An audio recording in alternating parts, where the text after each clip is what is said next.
பொழைக்கிற வீட்டுக்கு தானே புள்ள திறனா பிறக்கும். இதுக்கு அர்த்தம் பார்த்தீங்கன்னா பிழைக்கிற வீட்டுக்கு தானே பிள்ளை திறமையாக பிறக்கும்.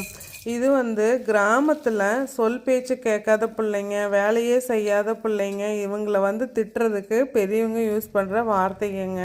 அவரவர் வீட்டு வேலைகளை அவங்களுக்கு தேவையான வேலைகளை எல்லாத்தையும் அவங்களே செஞ்சுக்கிறதுல எந்த ஒரு தப்போ அவமானமோ எதுவுமே கிடையாது. எதற்காகவும் யாரையும் எதிர்காலத்தில் எதிர்பார்த்துட்டு இருக்க வேண்டிய அவசியம் இருக்காதுங்க. எல்லா விதத்துலேயுமே அவங்களுக்கு அது ஒரு நல்ல விதமாக தான் முடியும். ஆட்டிடியூடும் மாறும். அவங்க வாழ்க்கையில் முன்னேறதுக்கான ஒரு போராட்ட குணம் பார்த்திங்கன்னா அதில் தான் வரும். சின்ன வயசுலேருந்தே எந்த வேலையாக இருந்தாலும் சரி, இதில் எந்த தப்பும் கிடையாது அப்படிங்கிறத சொல்லி அவங்ககிட்டும் ஷேர் பண்ணி அவங்கள அதுக்காக அடிமையாக வளர்த்தணுன்ட்டு அவசியம் இல்லை. கண்டிப்பாக வேலை பழக்கணுங்க. தேங்க்யூ.